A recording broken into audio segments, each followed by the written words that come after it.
یہ ملاتا ہے، جس کا مقصد یہ ہوتا ہے کہ جو لوگ عربی زبان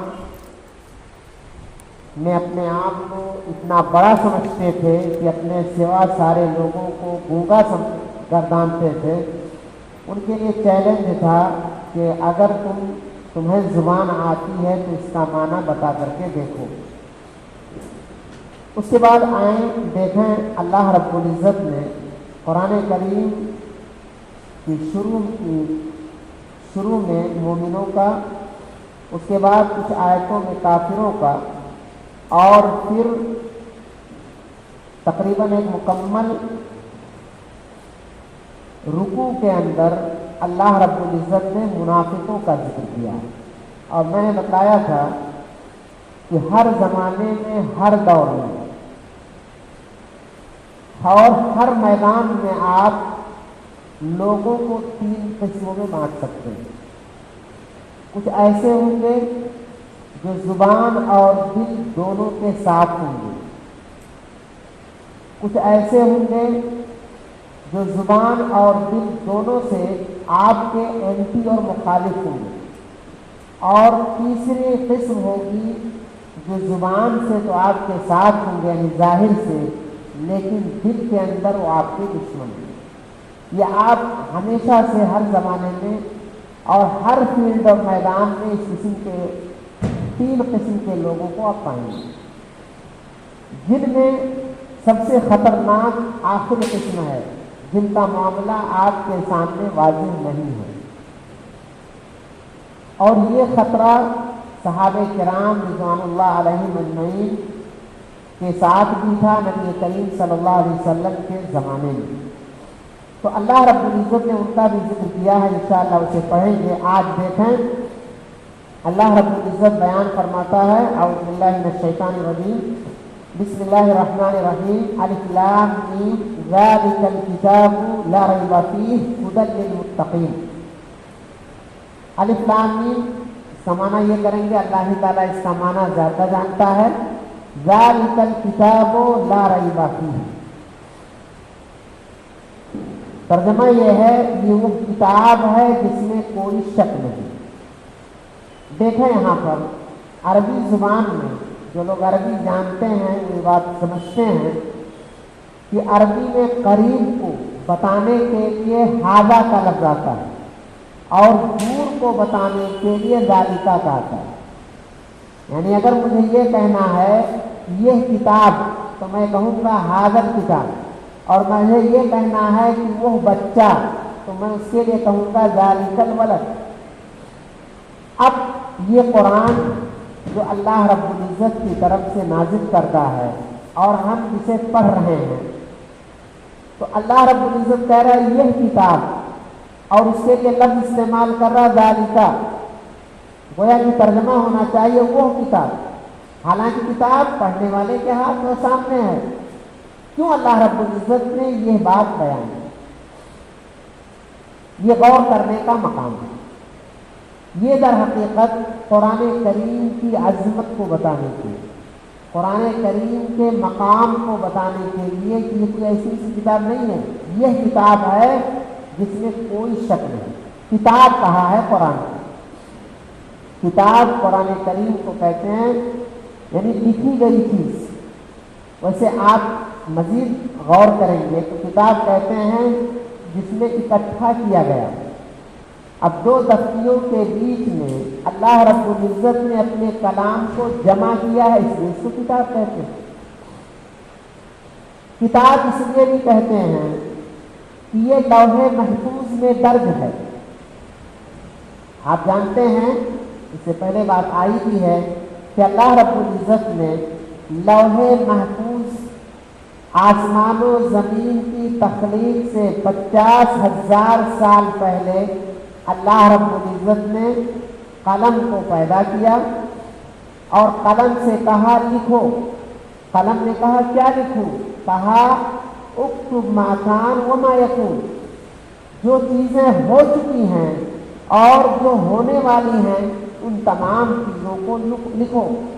اسی کو لوح محفوظ، لوح مانے تختی، اسی میں قرآن بھی ہے، اسی میں تورات و زبور بھی ہے، اسی میں ہم تمام لوگوں کی پوری جس زندگی کی ڈائری ہے۔ روزانہ آپ کیا بولتے، کیا لکھتے، کیا سوچتے، یہ آپ کا وہ نام اعمال ہے جو قیامت کے دن کہا جائے گا لو اس کو پڑھو۔ اور اگر میں تفصیل میں نہ جاتے کہ ایک حدیث بیان کروں، ایک حدیث میں آتا ہے کہ ایک شخص قیامت کے دن آئے گا اور اس کے 99 رجسٹر خوب موٹے موٹے پوری زندگی کے ہوں گے، تو اللہ رب اور یہ سارے کے سارے اس کو جنت میں داخل نہیں کر سکتے، تو اللہ رب العزت ایک بطاقہ ایک کارڈ نکالے گا جس میں لا الہ الا اللہ لکھا ہوا ہے، پھر ایک طرف وہ کارڈ رکھے گا ترازو میں اور دوسری طرف 99 رجسٹر، جو رجسٹر حدیث میں آتا ہے تاحد نگاہ دیکھتے رہے کتنا دور تک وہ پھیلا ہوا ہے، پھر یہ لا الہ الا اللہ بھاری ہوگا۔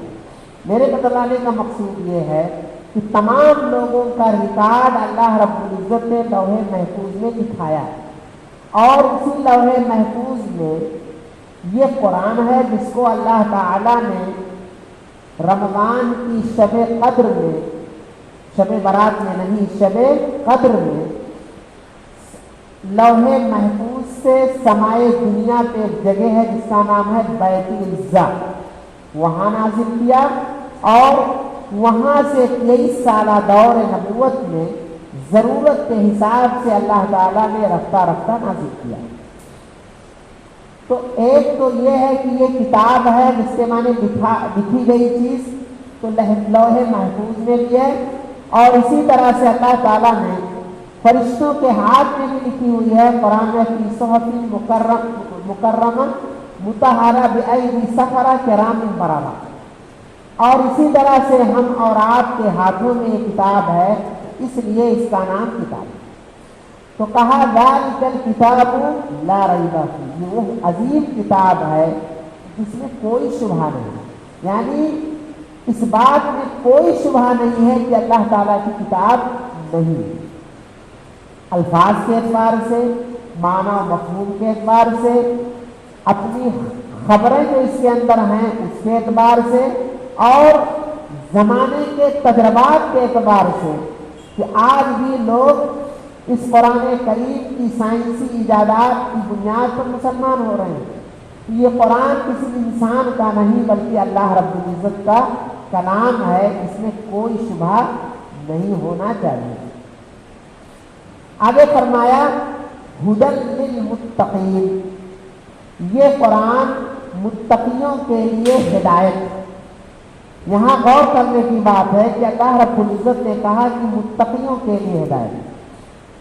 ہدایت کا دو معنی ہے قرآن میں، ایک ہدایت کے معنی رہنمائی کرنا، اور دوسرا معنی ہے توفیق دینا۔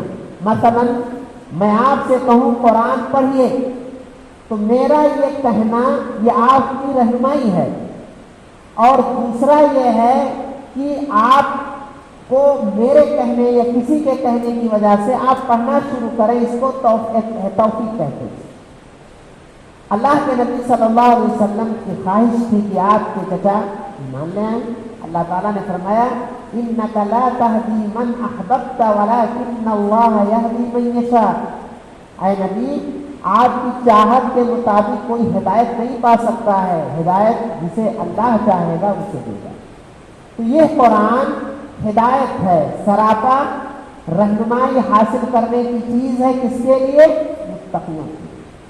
اب سوال یہ پیدا ہوتا ہے کہ کیا جیسے بہت سارے لوگ یہ سمجھتے ہیں کہ یہ اسلام، یہ قرآن مسلمانوں کی کتاب ہے، یہ اسلام مسلمانوں کے لیے ہے، اور ان کے لیے یہاں دلیل مل جائے گی کہ یہ کس کے لیے ہے؟ متقیوں کے لیے ہے۔ تو سوال یہ ہے کہ اگر یہ بات ہوتی تو قرآن میں نبی کے لیے رحمت للعالمین کا لفظ آیا ہے، سارے جہان کے لیے آپ رحمت ہیں، اور بلکہ ایک جگہ ہے کہ کافہ تمام انسان و جنات کی طرف آپ بھیجے گئے ہیں، اللہ تعالیٰ رب العالمین ہے۔ یہاں پر ہدی للمتقین کیوں کہا گیا؟ دیکھیں قرآن کریم میں ایک دوسرے مقام پر بلکہ اسی پارہ میں سورہ بقرہ ہی کے اندر اس بارے میں نہیں بلکہ دوسرے پارے سورہ بقرہ میں ہے شہر رمضان الذی انزل فیہ القرآن ہدی للناس وبینات من الہدی والفرقان. یہاں پر اللہ تعالیٰ نے رمضان کی اہمیت کو بتاتے ہوئے فرمایا کہ رمضان ہی کا مہینہ جس میں یہ قرآن نازل ہوا. آگے قرآن کی صورت بیان کی ہدی للناس، یہ تمام لوگوں کے لیے ہدایت. تو وہاں پر اللہ تعالیٰ نے تمام لوگوں کے لیے ہدایت کا ذریعہ بتایا اور یہاں پر اللہ تعالیٰ نے متقیوں کے لیے بتایا. تو اس کی وجہ یہ ہے کہ متقیوں کے لیے ہدایت اس لیے ہے کہ قرآن انہی کے لیے واقعتاً ہدایت کا ذریعہ ہے جن سے ہدایت حاصل کرنا چاہیے. اب اگر ہماری طاقتوں میں یا کوئی خاتون شادی میں اپنے میکے سے لے کر آئے اور سال بھر نہ پڑھے، صرف رمضان میں پڑھے یا بالکل نہ پڑھے، تو قرآن اس کے لیے ہدایت کا ذریعہ تو نہیں. ایک مشہور واقعہ ہے، سنا ہوگا آپ نے، کہ ایک دفعہ ایک عالم صاحب امام صاحب کو عید کے موقع پر کسی گھر میں دعوت دی اور دعوت کھانے کے بعد وہ بیچارے چلے گئے. گھر کے کسی فرد نے یا کسی بچے نے وہاں کچھ روپے پیسے رکھے تھے. ان کے جانے کے بعد لوگوں نے دیکھا وہ پیسے نہیں ہیں. اب امام صاحب کے تعلق سے گھر کے لوگوں کے ذہن میں یہ غلط خیال پیدا ہوا کہ امام صاحب چرا کے لے کے چلے گئے. تو وہ امام صاحب جن کی دعوتیں ہوتی تھیں اس گھر میں، جن سے اس گھر کے مالک کی ملاقات ہوتی تھی، پورے سال تک یہ تعلق ختم ہو گیا. پھر عید کا موقع آیا، ان کو احساس ہوا کہ آخر چھوڑو انسان ہی تھے، معمولی تنخواہ ہی پر امام صاحب عام طور پہ رہتے ہیں، چلو ضرورت رہی ہوگی لے لیا ہوگا، لاؤ ان کی دعوت کر دیتے ہیں. آئے اور پھر پوچھ بھی لیں گے کہ کیا معاملہ ہے، تاکہ دل سے بدگمانی کی جو بات ہے وہ ختم ہو جائے. آئے، ان کی آؤ بھگت کی اور باتیں ہوئی. پھر انہوں نے کہا کہ امام صاحب کہنا تو نہیں چاہ رہا تھا لیکن ایک بات تھی کہ آپ سے ہم پورے سال کٹے تھے اور اس کی وجہ یہ تھی. تو انہوں رونے لگے اور انہوں نے کہا، ان لوگوں کو تو یہ احساس ہوا کہ شاید امام صاحب اپنی چوری پر شرمندہ ہیں. امام صاحب نے کہا، مجھے اس پر کوئی شرمندگی کی بات نہیں ہے، بلکہ بات یہ ہے یہاں جو پیسے رکھے ہوئے تھے میں نے آپ کی الماری میں یا طاق میں جو قرآن رکھا اس میں رکھ دیا تھا، کیا نکال لیں گے؟ مجھے افسوس اس پر ہے کہ پورا سال گزر گیا آپ نے قرآن اٹھا کر کے دیکھا نہیں. تو یہاں پر بات یہ ہے کہ یہ قرآن ہدی للمتقین ہے. یہ مسجد مسلمانوں کے لیے ہے، لیکن اگر مسجد میں آپ نہ آئیں تو پھر ایسی صورت میں یہ مسجد آپ کے لیے نہیں ہے. اس مسجد میں فرشتے 5 وقتہ نمازوں میں حاضری دیتے ہیں. آپ اس مجلس میں بیٹھے ہوئے ہیں، میں نے پہلے سے بتایا اس کو فرشتے اپنی آغوش میں لیے ہوئے ہیں، لیکن کتنے لوگ ہیں چند دن کی زندگی میں دنیا کے کمانے میں لگے ہوئے ہیں اور اللہ کو فراموش کیے ہوئے ہیں. لہذا ان کے لیے نہ مسجد ہے، نہ ان کے لیے اسلام ہے، نہ ان کے لیے قرآن ہے، نہ ان کے لیے دینی باتیں ہیں. یہاں اللہ رب العزت نے اس لیے کہا کیونکہ در حقیقت متقی حضرات ہی قرآن سے ہدایت حاصل کرتے ہیں. سوال یہ کہ متقی کہتے کسے؟ عربی زبان میں متقی کہتے ہیں، یہ وقایت سے معقول، اس سے مانے ڈھال. ڈھال جو ہے ایک لڑائی کرتے وقت ایک شخص اپنے ہاتھ میں لیتا ہے اور دشمن کی تیر تلوار اور حملے سے اپنی سیفٹی کرتا ہے، حفاظت کرتا ہے. تو ایک یہ ہے وقایا کا معنی، اسی سے متقی کا لفظ ہے. متقی کہتے ہیں، لوگوں نے اس کی الگ الگ تشریح اور تعریف کی ہے. کسی نے کہا کہ تقویٰ یہ ہے کہ آپ کانٹوں کے بیچ سے اپنے دامن کو بچا کر کے نکل جائیں، یہ ہے تقویٰ. اور کسی نے اور الگ الگ باتیں کہیں، لیکن صحیح بات یہ ہے، تقویٰ کی تعریف یہ ہے کہ آپ علم کی روشنی میں اللہ کی عبادت کریں، ثواب کی امید لگاتے ہیں. اور عبادت کا لفظ اس سے پہلے بات آ چکی ہے، صرف 5 وقتہ نمازیں نہیں ہیں، بلکہ پوری زندگی دنوں رات کے پورے اعمال ہمارے عبادت ہو سکتے ہیں، شرط یہ ہے کہ ہم شریعت کے مطابق زندگی بسر کریں۔ تو علم کی روشنی میں ہم اللہ کی عبادت کریں ثواب کی امید لگاتے ہوئے، اور علم کی روشنی میں ہم گناہ کو چھوڑیں اللہ رب العزت سے ثواب کی امید لگاتے ہیں، اللہ کے عذاب سے ڈرتے ہیں، اللہ کے عذاب سے ڈرتے ہیں۔ مثلا ابھی نبی کریم صلی اللہ علیہ وسلم کی پیدائش کا دن لوگوں نے منایا آپ کی وفات کے دن پر۔ یہ دن جو آیا ہماری زندگی میں، اس موقع پر اگر ہمارے علم کی روشنی میں ہم اسے چھوڑ رہے ہیں، اللہ کے عذاب سے ڈرتے ہیں، تو آپ کا علم جو صحیح علم ہے اس کی روشنی میں آپ نے اس دن کو نہیں منایا، اور اللہ کے غضب سے بچتے ہوئے کہ نبی کی وفات پر کہیں آپ خوشی منانے والے نہ ہو گئے، تو اب ایسی صورت میں یہ ہے تقویٰ۔ اور اس دن اگر کوئی شخص فرض کیجیے تھوڑی دیر کے لیے صحیح ہی ہے، اب اگر کوئی علم کی روشنی میں ثواب کی امید لگاتے ہوئے اس دن کو کرتا ہے تو اس کے لیے کیا ہوتا ہے؟ یہ عبادت کا کام ہوتا، تو یہ ہے تقویٰ۔ تو اللہ رب العزت نے فرمایا کہ ہدی للمتقین، یہ قرآن متقیوں کے لیے ہدایت کا ذریعہ۔ اب اس کے بعد اللہ رب العزت نے متقیوں کے بارے میں 5 صفتیں، 5 خوبیاں ذکر کی ہیں جو غور کرنے کے لائق ہیں۔ متقی کون ہیں؟ الذین یؤمنون بالغیب ویقیمون الصلاۃ ومما رزقناہم ينفقون۔ متقی وہ ہیں جو غیب پر ایمان لاتے ہیں۔ ایمان کسے کہتے ہیں؟ ایمان یہ پیدائشی مسلمان ہونے کا نام نہیں ہے۔ ایمان در حقیقت عربی زبان میں کہتے ہیں تصدیق کو، اور شریعت کی اصطلاح میں ایمان کہتے ہیں زبان سے اقرار کرنا، دل سے تصدیق کرنا، اور اعضاء و جوارح سے اس چیز کو انجام دینا، یہ ہے ایمان، اسے ایمان کہتے ہیں۔ بعض لوگوں نے 2 چیزیں اور ذکر کی ہیں کہ اللہ کی اطاعت سے اس کے اندر اضافہ ہوتا ہے، اور اللہ کی معصیت سے اس کے اندر کمی لاتا ہے۔ یہ بات لوگوں نے کہا کہ یہ 3 چیزیں ہیں، اور یہ چیزیں غور کرنے کے لائق، اور عقلی اعتبار سے دیکھیں تو یہی بات بھی مناسب ہے۔ مثلا اگر ہم یہ کہنا چاہتے ہیں کہ ہم کسان ہیں، لوگوں کو بتانا چاہتے ہیں ہم کسان ہیں، تو کسانی پیشے کو ہم زبان سے چھپائیں گے نہیں۔ جب میں دوسرے لفظوں میں کہوں کہ میں یہ کہوں کہ میں عالم ہوں، تو عالم کہنے کے لیے ہمیں اپنی زبان سے کہنے میں کوئی جھجک نہیں محسوس کرنا چاہیے، احساس کمتری نہیں ہونی چاہیے کہنے میں کہ میں عالم دین ہوں۔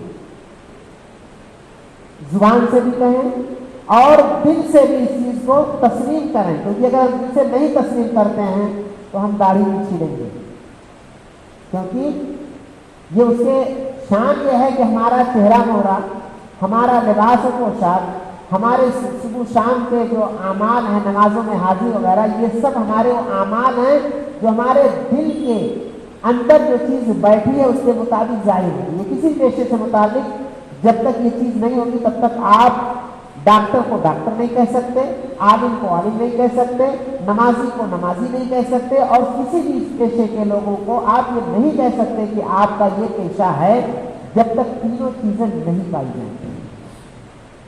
تو ایمان کا بھی معاملہ یہی ہے۔ اس کی دلیل کیا ہے؟ اللہ کے نبی صلی اللہ علیہ وسلم نے ایک حدیث میں فرمایا کہ ایمان کے 73 سے زیادہ اور 80 سے کم حصے ہیں، شاخیں ہیں۔ ایمان کے 73 سے زیادہ اور 80 سے کم کیا ہیں؟ شاخیں ہیں۔ سب سے افضل شاخ، سب سے بلند و بالا شاخ، افضل شاخ کیا ہے؟ لا الہ الا اللہ کا اقرار کرنا، اور فرمایا اور سب سے نچلا کمتر شاخ یہ ہے کہ راستے سے تکلیف دہ چیز کو ہٹانا، اور آگے فرمایا والحیاء شعبۃ من الایمان، حیا جو ہے یہ ایمان کا شعبہ ہے۔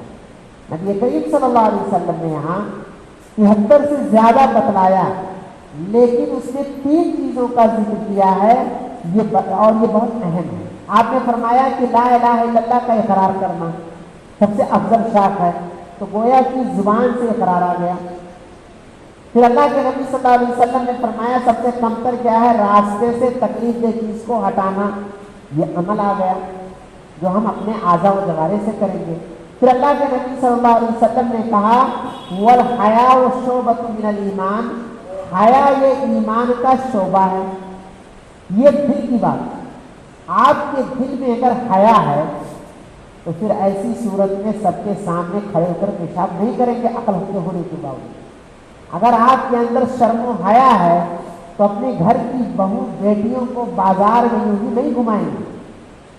یہ حیا یہ ایمانی حیا ہے۔ تو یہاں پر اللہ کے نبی صلی اللہ علیہ وسلم نے ایمان کے 3 حصوں کو بتلایا ہے، اور کسی بھی صاحب ایمان کے لیے 3 چیزیں ضروری ہیں۔ اگر ہم اپنے آپ کو مومن کہتے ہیں تو ہماری زبان سے سچ بات نکلے گی، ہمارے عمل سے جائز کام ہوگا، اور ہم اسی پر باقی رہیں گے جب تک ہمارا دل سے سورنا دل میں اگر نہیں ہے تو پھر آدمی تب ہوگا۔ اسی لیے ابو طالب دل سے سمجھتے تھے کہ نبی صلی اللہ علیہ وسلم کا دین پر حق ہے، لیکن زبان سے قرار نہیں کیا تھا، اس لیے وہ کافر ہو کر مرے۔ فرعون نے مرتے وقت کہا تھا آمنت برب موسیٰ و ہارون، لیکن زبان سے اقرار کافی نہیں، دل سے ایمان کا ضروری ہے۔ اور منافقین کا بھی یہی حال تھا، نماز بھی پڑھتے تھے کچھ وقت کی، زبان سے کہتے بھی تھے، لیکن دل میں ان کے ایمان نہیں تھا۔ اس لیے آج بھی اگر ہم مومن بننا چاہتے ہیں تو ہمیں 3 اعتبار سے پرفیکٹ ہونا چاہیے، مکمل ہونا چاہیے، ورنہ ہمیں اپنے ایمان کی خیر منانی ہے۔ یہاں پر کہا گیا کہ پہلی صفت یہ ہے جو غیب پر ایمان رکھتے ہیں۔ غیب کیا ہے؟ غیب یہ ہے جو ہماری نگاہوں سے اوجھل ہے، جسے ہم نے دیکھا نہیں۔ چنانچہ اللہ رب العزت کی ذات بھی ہمارے لیے غیب ہے، کیونکہ ہم نے اللہ تعالیٰ کو اپنی آنکھ سے نہیں دیکھا۔ اور ہم لوگوں کے لیے نبی صلی اللہ علیہ وسلم کو بھی بغیر دیکھے ہم ان پر ایمان رکھتے ہیں، یہ ہمارے لیے غیب ہے۔ فرشتوں پر ہم ایمان رکھتے ہیں، بلکہ ایمان کی جو 6 قسمیں ہیں، ایمان اللہ پر، ایمان فرشتوں پر، ایمان آسمانی کتابوں پر، ایمان نبیوں اور رسولوں پر، اور تقدیر کے اچھے اور برے ہونے پر، ان سب پر جو ہمارا ایمان ہے یہ ایمان غیبی ہے، ہم نے ان کو دیکھا نہیں، یہی وجہ ہے۔ اور یہ بہت بڑی بات ہے، اللہ تعالیٰ کو کوئی نہیں دیکھ سکتا، بلکہ نبی کریم صلی اللہ علیہ وسلم کے بارے میں لوگوں نے کہا کہ آپ نے معراج میں دیکھا تھا، لیکن ابو ذر غفاری رضی اللہ تعالیٰ عنہ کی روایت ہے صحیح مسلم میں کہ اللہ کے نبی صلی اللہ علیہ وسلم فرماتے ہیں میں نے روشنی دیکھی ہے، ذات باری تعالیٰ کو نہیں دیکھا۔ اور نبی کریم صلی اللہ علیہ وسلم کو ہم نے نہیں دیکھا، اس کے باوجود اگر ہم ایمان رکھتے ہیں تو یہ بہت شرف کی بات ہے۔ اللہ کے نبی صلی اللہ علیہ وسلم فرماتے ہیں کہ میری خواہش ہے کہ میں اپنے بھائیوں کو دیکھوں۔ صحابہ نے کہا کہ کیا ہم آپ کے بھائی نہیں؟ تو آپ نے فرمایا آپ لوگ میرے صحابہ اور میرے بھائی وہ ہیں جو بعد میں آئیں گے اور مجھ پر ایمان رکھیں گے۔ تو اللہ تعالیٰ نے فرمایا کہ متقی وہ ہیں جو غیب پر ایمان رکھتے ہیں، یہ پہلی صفت ہے۔ وَيُقِيمُونَ الصَّلَاةَ، اور نماز کو قائم کرتے، نماز پڑھتے نہیں، یہ نہیں کہا اللہ نے کہیں بھی، بلکہ کیا کہا؟ نماز کو قائم کرتے ہیں۔ نماز کو قائم کرتے ہیں یعنی نماز کو ان کے افضل اوقات میں ادا کرتے ہیں، تمام ارکان شروط کے ساتھ، پورے خشوع و خضوع کے ساتھ۔ ایسا نہیں کہ نماز میں ہے اور دل گھر میں ہے۔ اور میں نے اس سے پہلے بتایا تھا یا نہ بتایا ہو تو جان لیں کہ نماز کے لیے ضروری ہے کہ نماز میں جو آپ دعائیں پڑھتے ہیں، عام طور پہ جو صورتیں پڑھی جاتی ہیں، ان دعاؤں اور ان صورتوں کا معنی مطلب آپ کو سمجھنا چاہیے۔ اگر آپ نہیں سمجھتے ہیں تو بات ایسے ہوگی کہ نماز کے صلاۃ کے معنی دعا کے ہیں۔ نماز میں آپ اللہ تعالیٰ سے بہت ساری چیزیں مانگ رہے ہوتے ہیں، لیکن آپ کو پتہ ہی نہیں کیا آپ مانگ رہے ہیں، اور یہ بہت بڑی بدنصیبی کی بات ہے۔ ایک مانگنے والا شخص آپ سے مانگے، اس کو پتہ ہی نہیں کیا مانگ رہے ہیں، تو آپ کہیں گے بیوقوف ہے۔ آپ رب کی بارگاہ میں کھڑے ہیں، اللہ سے گفتگو کر رہے ہیں، اور معاملہ یہ ہے کہ رب سے گفتگو کر رہے ہیں اور سمجھ نہیں پا رہے کیا کر رہے ہیں. یہ بہت بڑی جہالت کی بات ہوگی کہ آپ اللہ تعالیٰ سے باتیں کر رہے ہوں اور نہ سمجھیں کہ ہم کیا بات کر رہے ہیں. اللہ سے آپ دعا کر رہے ہیں قعدہ میں، اللہم اغفر لی وارحمنی واہدنی وعافنی وارزقنی، اے اللہ مجھے بخش دے، مجھے ہدایت دے، مجھے معاف فرما دے، مجھے رزق دے. اور آپ نہیں بتا پا رہے ہیں کیا، جب آپ ہی نہیں بتا پا رہے ہیں تو اللہ تعالیٰ کو کیا پڑھیے کہ آپ کو دے گا. تو اس لیے نماز کے قیام میں، اقامت میں یہ ہے کہ تمام ارکان، شروط اور اسی طرح سے سنت کے مطابق آپ ادا کریں. اس میں فرض نفل ساری نمازیں اس کے اندر داخل ہیں، اور یہ ہے انسان کے ایمان کی دلیل بھی ہے. سورہ بقرہ ہی میں اللہ رب العزت نے صحابہ نے جو بیت المقدس کی طرف رخ کر کے نماز ادا کی تھی، اس کو اللہ تعالیٰ نے ایمان سے تعبیر کیا اور کہا کہ اللہ تعالیٰ تمہارے ایمان کو ضائع نہیں کرے گا. یعنی بیت المقدس کی طرف تم نے جو رخ کر کے نماز ادا کی ہے، اللہ تعالیٰ اس کو ضائع نہیں کرے گا. تو نماز کو قائم کرنا یہ مومن کی پہچان ہے. اور جو شخص، حدیث میں آتا ہے، جو مسجد سے وابستہ رہے تو اس کے ایمان کی شہادت ہے. آگے ہے وَمِمَّا رَزَقْنَاهُمْ يُنْفِقُونَ، اور اسی طرح سے ہم نے جو انہیں رزق دی ہے اس سے وہ خرچ کرتے ہیں، بخیلی سے کام نہیں لیتے. یہ رزق، پہلی بات تو یہ سمجھنی چاہیے کہ اللہ نے کہا ہم نے جو رزق دیا ہے یہ مال آپ کا نہیں ہے، یہ مال اللہ کا آپ کے لیے امانت ہے. لہذا حدیث میں آتا ہے کہ اللہ تعالیٰ مال کے بارے میں قیامت کے دن لا تزول قدم عبد یوم القیامہ حتی یسأل عن خمس، ہر بندے کا قدم اپنی جگہ سے ہٹے گا نہیں یہاں تک کہ اللہ تعالیٰ 5 چیزوں سے متعلق سوال کرے گا. اس میں یہ ہے کہ مال سے متعلق یہ سوال کرے گا کہاں سے کمائے تھے اور کہاں پہ خرچ کیے، حلال راستہ اختیار کیے تھے یا حرام، اور حاصل ہونے کے بعد کہاں پر خرچ کیے تھے. 2 سوال ہیں. لہذا فضول خرچی کرنے کی صورت میں بھی جہاں اللہ پسند نہیں کرتا وہیں ایک جگہ کہا کہ وہ شیطان کے بھائی ہیں، تو اس ناحیے سے دیکھنا چاہیے. تو انسان اپنے نفس پر بھی خرچ کرے، اپنے رشتے داروں جن کے حقوق ہیں ان پہ خرچ کرے. ایسے ہی واجب اور نفلی جو صدقات و خیرات ہیں ان سے بھی خرچ کرتے ہیں. اور یاد رہے خرچ کرنے سے مال گھٹتا نہیں ہے بلکہ بڑھتا ہے. حدیث میں آتا ہے کہ روزانہ فرشتہ صبح یہ آواز لگاتا ہے کہ خرچ کرو، اللہ تعالیٰ تمہارے اوپر خرچ کرے گا، تمہیں نوازے گا. اور یہاں ایک اور طلب بات یہ ہے کہ سورہ توبہ میں اللہ رب العزت نے فرمایا فَإِن تَابُوا وَأَقَامُوا الصَّلَاةَ وَآتُوا الزَّكَاةَ فَإِخْوَانُكُمْ فِي الدِّينِ. جو لوگ ایمان لائے یعنی توبہ کیے اور نمازوں کو قائم کیے اور زکوٰۃ کی ادائیگی کی تو اللہ کے نبی صلی اللہ علیہ وسلم نے اللہ تعالیٰ نے فرمایا کہ یہ تمہارے دینی بھائی ہیں. اور اسی سورہ توبہ میں ایک جگہ ایسے ہی ہے فَخَلُّوا سَبِيلَهُمْ، لہذا ان سے چھیڑ چھاڑ نہ کرو. یہی وجہ ہے، یہی آیت ہے جسے سیدنا ابو بکر صدیق نے دلیل بنائی تھی جب لوگوں نے زکوٰۃ دینے سے منع کیا تھا. انہوں نے کہا تھا کہ اللہ تعالیٰ نے نماز کے ساتھ ساتھ زکوٰۃ کا ذکر کیا ہے اور کہا ہے کہ دینی بھائی ہونے کے لیے 3 شرطیں ہیں، ایمان کے ساتھ ساتھ نماز اور زکوٰۃ کی ادائیگی، لہذا ہم کیسے چھوڑ سکتے ہیں.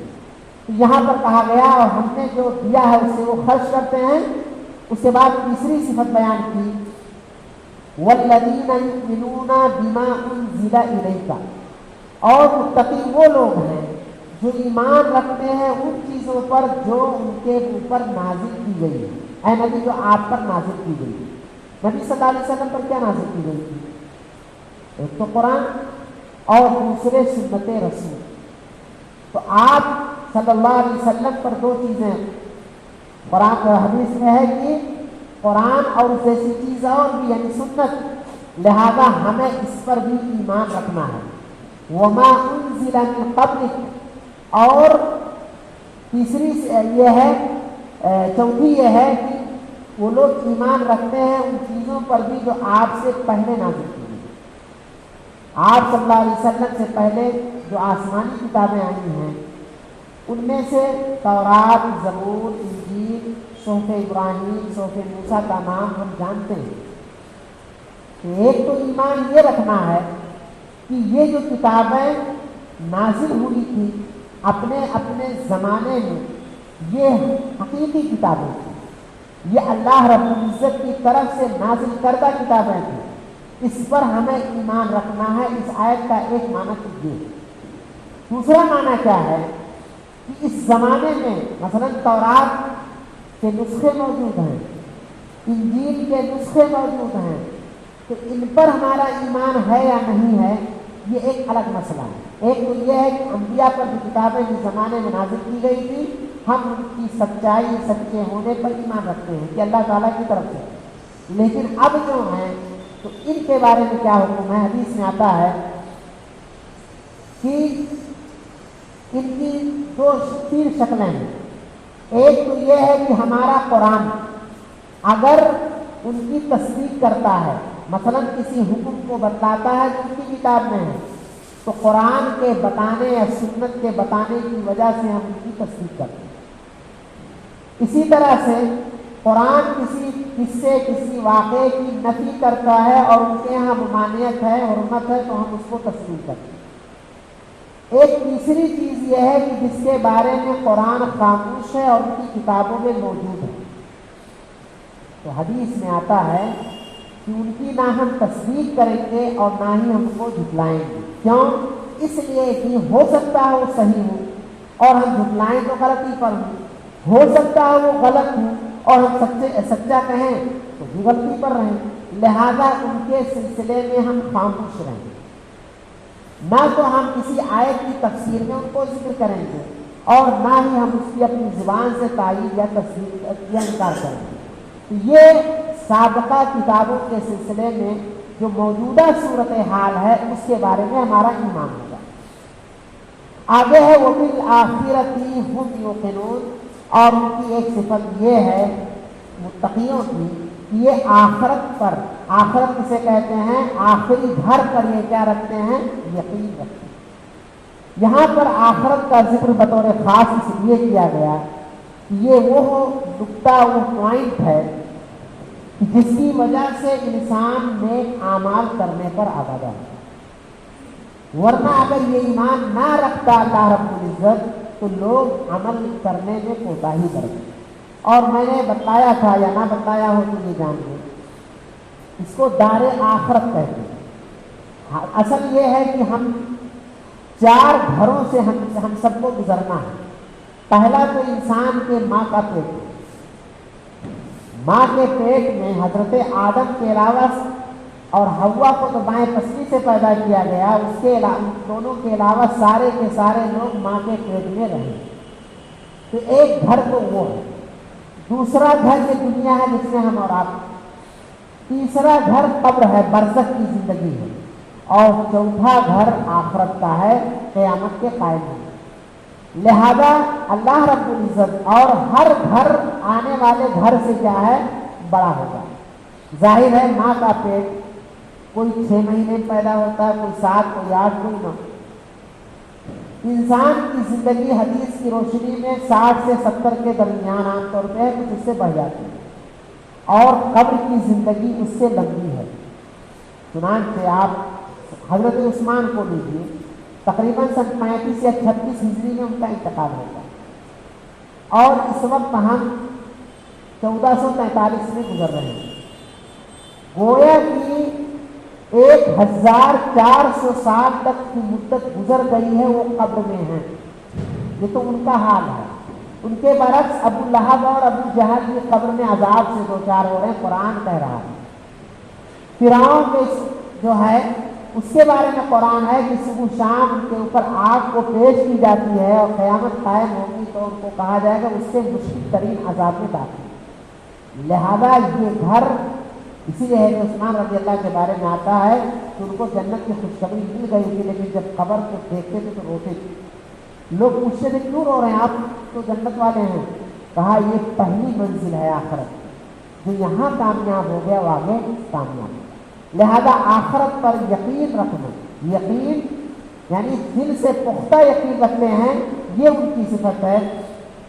تو گویا کہ متقیوں کی پہلی صفت ہوئی کہ وہ غیب پر ایمان رکھتے ہیں، دوسری یہ ہے نمازوں کو قائم کرتے ہیں، تیسری یہ ہے کہ جو اللہ نے نوازا اس کو خرچ کرتے ہیں، چوتھی یہ ہے کہ جو ان کے اوپر نبی صلی اللہ علیہ وسلم پر قرآن اور سنت کی شکل میں جو چیزیں نازل کی گئی ہیں ان پر ایمان رکھتے ہیں، اور آخری چیز یہ ہے چوتھی چیز یہ ہے کہ سابقہ کتابوں پر ایمان رکھتے ہیں، اور پانچویں ان کی صفت یہ ہے کہ وہ آخرت پر یقین رکھتے ہیں۔ وہ متقی حضرات جو علم کی روشنی میں ان تمام اعمال کو انجام دیتے ہیں، اللہ تعالیٰ ان کو کیا ان کے بارے میں بیان کر رہا ہے، اولئک علی ھدی من ربہم۔ دیکھیں یہاں پر اولئکا جیسے عربی میں بتایا میں نے ذالکا دور کے لیے ہے، ایسے اولئکا دور کے لیے، لیکن ان کے مقام کو واضح کرنے کے لیے اللہ نے کہا وہ لوگ ہی حقیقت میں کیا ہے، اپنے رب کی جانب سے ہدایت پر ہیں، جس ہدایت کی دعا کی گئی تھی سورہ فاتحہ میں، اور فرمایا وَأُولَٰئِکَ هُمُ الْمُفْلِحُونَ۔ ہر نماز میں حی علی الفلاح کہا جاتا ہے، آؤ کامیابی کی طرف۔ یہ سورہ مومنون میں اللہ نے شروع میں کہا قد افلح المؤمنون، کامیاب ہو گئے وہ مومنین جن کے فنا صفات ہیں۔ یہاں اللہ نے کہا یہی لوگ در حقیقت کامیاب ہونے والے ہیں۔ تو یہ ہیں متقی حضرات مومنین، اور یہیں پر ہم بات ختم کرتے ہیں۔ مختصر یہ ہے کہ اللہ رب العزت نے ان شروع کی 5 آیتوں کے اندر کئی ساری چیزوں کی طرف ہماری رہنمائی کی ہے۔ پہلے تو اللہ تعالیٰ نے مکہ والوں کو یا ان تمام لوگوں کو جو عربی زبان کے دعوے دار کو چیلنج کیا ہے، اور قرآن کریم کی حقانیت، صداقت اور اس کے بارے میں یہ واضح کیا ہے، کیونکہ یہ بہت اہم بات ہے۔ دنیا میں ہر لکھنے والا یہ دعویٰ نہیں کر سکتا کہ میری کتاب 100% صحیح ہے۔ یہ قرآن ہی وہ واحد کتاب ہے جس کے شروع میں اللہ نے کہا اس میں کوئی شک و شبہ نہیں ہے۔ اسی طرح سے متقیوں کے لیے یہ ہدایت کا ذریعہ ہے، لہذا جو اس کو پڑھے گا، اس کی تعلیمات پر عمل کرے گا، اس میں غور و فکر کرے گا، تو یقیناً وہ متقی ہوگا اور راہ راست میں ہوگا۔ اسی طرح سے اللہ رب العزت نے ایمان بالغیب کی اہمیت کو بتایا، اقامت صلاۃ اور اللہ کے راستے میں خرچ کرنے کی بات بیان کی، اور اسی طرح سے یہ بتایا کہ ہمیں قرآن و سنت پر ایمان لانے کے ساتھ ساتھ سابقہ کتابوں پر ایمان لانا یہ متقیوں کے صفات میں سے ہے، اور اسی طرح سے آخرت پر یقین رکھنے کی بات کہی گئی ہے۔ جو لوگ ان صفات کے حامل ہیں تو وہی لوگ در حقیقت اپنے رب کی جانب سے ہدایت پر ہیں، اور وہی لوگ کامیاب ہیں۔ اللہ رب العزت سے دعا ہے کہ الہ العالمین تو ہم لوگوں کو راہ راست پر قائم رکھ، ہم لوگوں کو متقیوں میں سے شمار فرما، اور دنیا اور آخرت کی کامیابی و کامرانی سے ہمکنار فرما، آمین۔ اللہ تعالیٰ جب تک ہم زندہ رہیں تیرے دین پر قائم رہیں، اور جب ہمارا خاتمہ ہو تو ایمان پر ہو، آمین۔ تقبل یا رب العالمین۔